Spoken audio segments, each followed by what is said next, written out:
Hello Varians, gua Yoven di sini mewakili Keramex untuk nge-review film Kajiman Iblis Terkejam Penagih Janji. Ayo mring Pracimasono. Ayo. Film Kajiman bermula dari seorang perawat bernama Asya yang diperankan Agni Nihak harus tetap melanjutkan hidupnya setelah ibunya meninggal saat ia pergi dengan Rama yang diperankan oleh Jordi Pranata. Semenjak kejadian itu, Asya memilih untuk menjadi seorang home care di rumah Pak Ismail, diperankan oleh Tio Pakusadewo, yang menderita penyakit misterius. Pilihannya ini justru menjadikannya menghadapi berbagai teror gaib dan sering menemui arwah ibunya. Rama pun ikut membantu Asya yang mulai terjebak dalam ritual Kajiman, sosok iblis terkejam yang disembah dengan mantra Jawa melalui pesugihan. Kisah seram mereka dalam melalui berbagai teror ilmu hitam akan tersaji dalam film ini.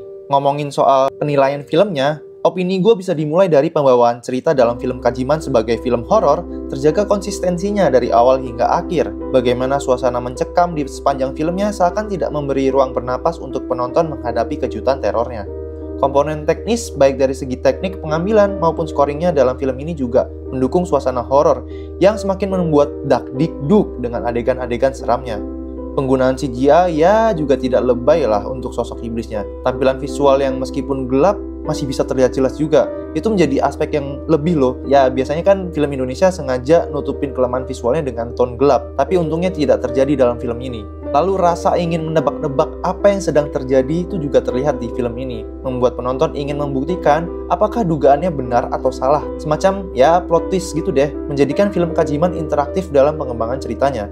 Biasanya, ketika pemeran berdialog menggunakan aksen daerah, terkesan memaksakan sehingga terdengar aneh, mengurangi cinema experience penonton. Namun untungnya tidak terjadi kepada Agni Nihak ketika kesurupan iblis menggunakan bahasa Jawa, yang tentunya perlu diapresiasi karena menjadikan suasana semakin mencekam dan seram, lebih hidup juga, dan menandakan bahwa teror besar telah dimulai. Intinya, Kajiman menjadi film horor yang menarik untuk ditonton karena menghadirkan ending yang berbeda. Tidak seperti film horor lain yang biasanya kalau tidak good ending, ya bad ending. Cari tahu sendiri jawabannya di bioskop yang akan mulai tayang 18 Mei 2023.